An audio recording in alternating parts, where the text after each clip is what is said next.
They say an army marches on its stomach, but Napoleon's army, it marched on a mountain of debt. Conquered Europe not just with cannons and cavalry, but with creative and ultimately catastrophic financing. Today we're pulling back the curtain on the man who conquered a continent with loans, only to lose it all to the bill. So how did Napoleon, a man famous for his military genius, manage the astronomical costs of his endless wars? When he came to power in 1799, France was a financial wreck. The revolution had left the treasury empty and the tax system in chaos. Napoleon's first move was a masterstroke of stability. He established the Bank of France in 1800. This wasn't just any bank. It was a central bank designed to stabilize the currency and provide a reliable source of loans to the government. He also introduced a new silver coin, the franc germinal, which remained stable for over a century. This restored public confidence, a crucial first step. With a stable currency and a central bank, Napoleon then reformed the tax system. He replaced the corrupt and inefficient revolutionary tax collectors with a centralized, professional bureaucracy.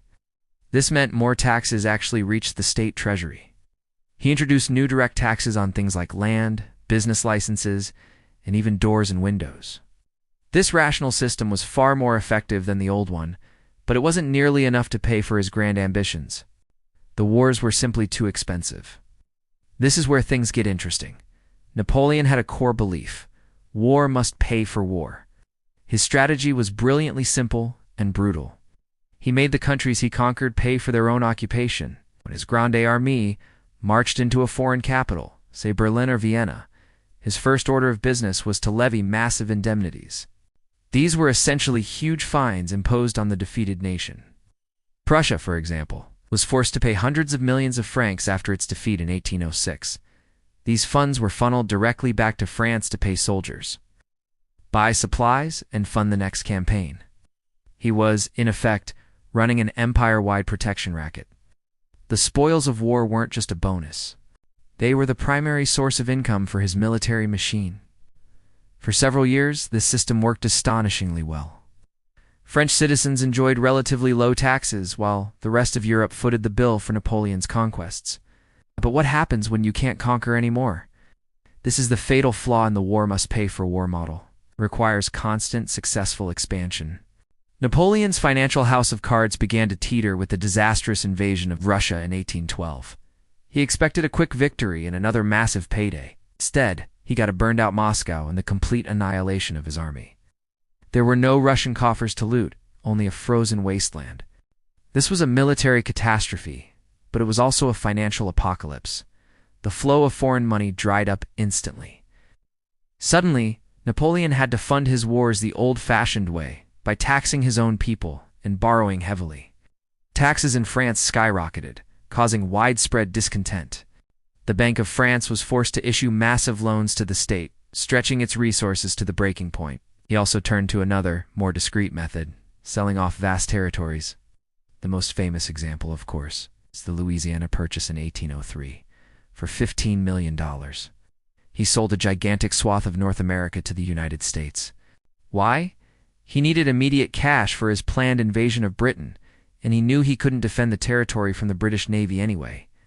It was a pragmatic, if short-sighted, fire sale. He was selling the future to pay for the present. As his enemies formed the 6th and 7th coalitions, the financial pressure became unbearable. The indemnities from conquered lands were gone. The tax base at home was exhausted. The Bank of France was teetering on the edge of collapse. He had to rely on increasingly desperate measures like issuing unsecured paper money, which led to inflation. The economic stability he had worked so hard to build in his early years was crumbling around him.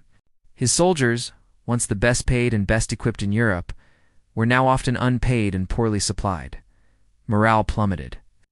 By the time the final showdown at Waterloo arrived in 1815, France was bankrupt. The nation's finances were in ruins.